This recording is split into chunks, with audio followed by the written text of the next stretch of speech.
ओम नमः शिवाय। मैं ज्योतिर्विद रुद्र प्रसन्न महापात्रा भुवनेश्वर उड़ीसा से बोल रहा हूँ। आज फिर आपके लिए एक नए वीडियो लेकर मैं आया हूँ रुद्राक्ष के ऊपर,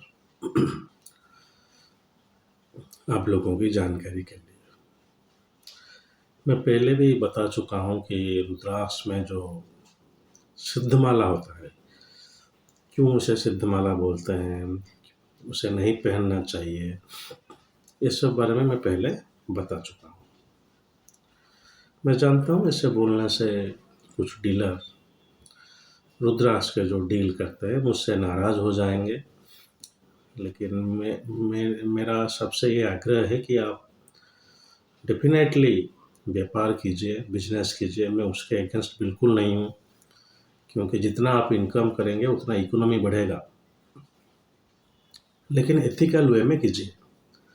ऐसा नहीं कि कुछ भी बोलकर किसको बेच देंगे। तो आज हम जो बोल रहे हैं वो मैं 2-3 दिन पहले एक वीडियो में देख रहा था, तो एक बंदा वहाँ पे बता रहे थे कि वो किसी एक अच्छे जाने माने डीलर से एक माला लेके आए हैं, जो है रुद्राक्ष का नवग्रह माला। शिव, क्या नवग्रह माला? जहाँ पे ग्रह आएगा, नक्षत्र आएगा, वहाँ पे मैं आ जाऊँगा।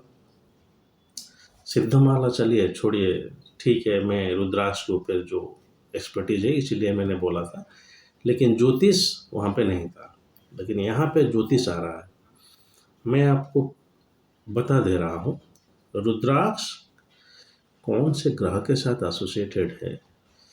ये बहुत डिफ़िकल्ट प्रोसेस है। ये इतना क्लियरली नहीं लिखा हुआ कि आप ये इस देवता का, इस देवी का, जैसे नवमुखी रुद्राक्ष के बारे में मैं बता रहा था, ये नवदुर्गा का स्वरूप है।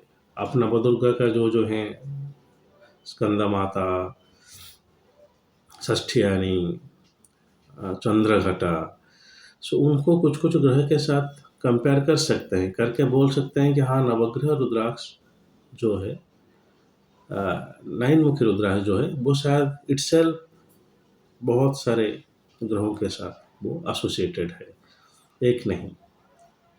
लेकिन हम ये जो बोला जा रहा है, एक मुखी सूर्य के लिए, 2 मुखी चंद्रमा के लिए, 3 मुखी मंगल के लिए, इससे मैं बिल्कुल सहमत नहीं हूँ, क्योंकि ऐसा कहीं पे लिखा नहीं गया है। आप ऐसे बोल रहे हो तो कुछ भी यूट्यूब में आ रहा है, मैं देख रहा हूँ। चलिए उसके बारे में बाद में बात करेंगे। लोग अभी किस राशि का लोग किस ज्योतिर्लिंग पर जाएंगे, ऐसे बोल रहे हैं कि ज्योतिष शास्त्र के अनुसार। कौन सा शास्त्र यार? किस शास्त्र के अनुसार? आप अपने सुविधा के लिए बोल रहे हो, फिर उसके बाद बोल रहे हैं कि ज्योतिष शास्त्र के अनुसार किस राशि को कौन सा रुद्राक्ष पहनना चाहिए। नहीं, रुद्राक्ष के बारे में ज्योतिष में कहीं पे नहीं लिखा हुआ है। ये एक स्पिरिचुअल बीड है, प्राइमरी उसका यही काम है। तो नवग्रह माला जो है उसको 1 से 9 मुखी तक आपको मिल जाता है बाजार में। मैं जो बोलता हूँ नवग्रह माला, पहले तो ये बात तय है कि नवग्रह माला कुछ है ही नहीं, क्योंकि एक मुखी सूर्य के लिए कहाँ पे लिखा हुआ है। एक चीज़ मैं आपको बता दूं, हमारा एक हिंदू धर्म में एक है 33 कोटि देवता। 33 कोटि देवता मीन्स 33 तरह का देवता। उसमें आ जाते हैं आपका एकादश रुद्र, अष्ट वसु, द्वादश मारुत, अश्विनी कुमार। ये जो 33 कोटि देवता है, इसके साथ ज़्यादा रुद्राक्ष जुड़ा हुआ है, ना कि किसी। ऐसे तो भगवान शिव सबके साथ एसोसिएटेड है, ना किसी के साथ जुड़ा गया है। अगर मैं जैसे श्लोक पढ़ के बता रहा हूँ उसमें तो मुझे इतना कुछ नहीं मिल रहा है। तो एक मुखी से 9 मुखी नवग्रह माला रुद्राक्ष का नवग्रह के लिए नहीं है। आप उसे ज्योतिष के पर्पज से मत पहनिए, ठीक है, क्योंकि वो नवग्रह के लिए है ही नहीं। जैसे मैं देख रहा था कि आपका 11 मुखी रुद्राक्ष, मैं भी ये बोलता हूँ कि मंगल के लिए वो हो सकता है, क्योंकि एकादश रुद्र है। जहाँ पे रुद्र आ रहा है वहाँ पे फाइटिंग है, सो वो मंगल के लिए एसोसिएट आप कर सकते हैं। लेकिन वहाँ पे कहाँ हनुमान जी आ रहे हैं, वो मुझे इतना क्लियर नहीं है। एकादशवां रुद्र जो है वो हनुमान जी का स्वरूप है, तो बाकी जो रुद्र कपाली होंगे। वैसे एकादश रुद्र कौन कौन सा है वो भी भिन्न भिन्न शास्त्रों में भिन्न भिन्न लिखा हुआ है। मेरा ये आपसे विनती है कि आप शिव पुराण ही फॉलो कीजिए एकादश रुद्र के लिए।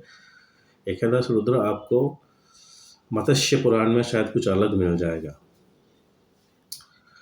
उनका नाम थोड़ा इधर उधर होता है, लेकिन आप शिव पुराण को फॉलो कीजिए। मैं अपने किताब में भी शिव पुराण के बारे में लिखा हूँ।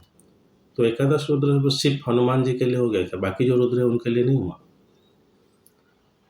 तो इसीलिए मैं ये बोलता हूँ कि जो ग्रह हैं और रुद्राक्ष हैं उनका एसोसिएशन बहुत ही कम है और कंप्लीट नहीं है। एक रुद्राक्ष हम ऐसे नहीं बोलेंगे कि ये रुद्राक्ष आप ले लीजिए, ये इस ग्रह के लिए है। रुद्राक्ष ऐसे बना ही नहीं गया है। जैसे रत्न आप देख रहे हैं, ये रत्न इसके लिए। अगर ऐसा होता तो ज्योतिष शास्त्र में रुद्राक्ष बारे में लिखा गया होता। तो इस हिसाब से नवग्रह माला जो रुद्राक्ष है वो एक अगेन आ गया आपका यूजलेस, और उसका कुछ काम ही नहीं है। आप अपने हिसाब से रुद्राक्ष पहनिए, नवग्रह माला पहनने का कोई जरूरत नहीं। ये एक फ्रॉड है, मैं बोलूँगा कि नवग्रह माला जो बनाया जाता है, नहीं, ऐसे कुछ नहीं है। 2 मुखी आपका चंद्रमा के लिए हो गया, तो गौरी शंकर मैं बोल सकता हूँ चंद्रमा के लिए, मैं भी बोल सकता हूँ चंद्र और सूर्य के लिए, क्योंकि वो ईड़ा पिंगला नाड़ी दोनों गौरी है, शंकर भी है। तो सन और मून दोनों के लिए भी हो सकते हैं। तो ज्योतिष में रुद्राक्ष लाने का इतना इजी नहीं है कि जैसे 1 से 9 मुखी, 1 से बोला गया है, वो जरासर गलत है। आप बोलेंगे कि 8 मुखी केतु के लिए है, 8 मुखी राहु के लिए है, 9 मुखी केतु के लिए नहीं। हाँ, कुछ हद तक जैसे आप अगर श्लोक पढ़ेंगे तो कुछ हद तक मिलजुल सकता है। तो नवग्रह माला जो रुद्राक्ष में है कहीं पर भी मिल रहा होगा, मेरा आपसे अनुरोध है आप उसे मत पहनिएगा। जब भी रुद्राक्ष आपको जो भी आपका ज़रूरत है उस हिसाब से आप रुद्राक्ष पहनिए। चलिए, आपका मंगल के लिए कुछ ज़रूरत है तो ठीक है, 3 मुखी जो है वो मंगल के लिए है, क्योंकि अग्निदेव हैं तो मंगल के लिए बोल सकते हैं, सूर्य के लिए भी बोल सकते हैं, तो आप उसे पहनिए। अब मैं ऐसे मंगल सूर्य दोनों बोल दूंगा तो इसीलिए लोगों को कन्फ्यूज हो जाएगा। तो एक मुखी, देखिए एक मुखी क्यों सूर्य के लिए है वो तो इतना श्योर नहीं हूँ मैं, लेकिन 3 मुखी अगर आप सूर्य के लिए बोलते हैं तो मैं आपको गलत नहीं बोलूँगा, क्योंकि आपको पहले देखना होगा कि कौन सा देवी और देवता एसोसिएटेड है वो रुद्राक्ष के साथ। उस हिसाब से आप बोल सकते हैं इस ग्रह। और ये भी सही है कि जो ग्रह के हिसाब से जितना फलप्रद नहीं होगा रुद्राक्ष, आपका उसको काम देखकर आप दीजिए। जैसे मैं हमेशा बोलता हूँ कि आप 3 मुखी जिसको भी दिया जाएगा वो थोड़ा एक्टिव हो जाएगा, उनमें से थोड़ा अग्नि तत्व उसका बढ़ जाएगा। और पहले से ही कोई ज़्यादा एक्टिव है तो उसको 3 मुखी मत दीजिए। सो 11 मुखी जो दिया जाता है वो आपका एकादश रुद्र जहाँ पे हम बोलते हैं, तो वो प्राइमरी प्रोटेक्शन के लिए दिया जाता है। जैसे नवदुर्गा के लिए 9 मुखी और 11 मुखी, तो अब नवदुर्गा को मैं बोल दूंगा कि नहीं ये तो नवग्रह के लिए आप पहन लीजिए, नहीं। मतलब एसोसिएशन हम कर सकते हैं थोड़ा बहुत अपना लॉजिक डाल के, लेकिन सेव, लेकिन ऐसे ग्रह वाइज देना इतना वाइज नहीं होगा।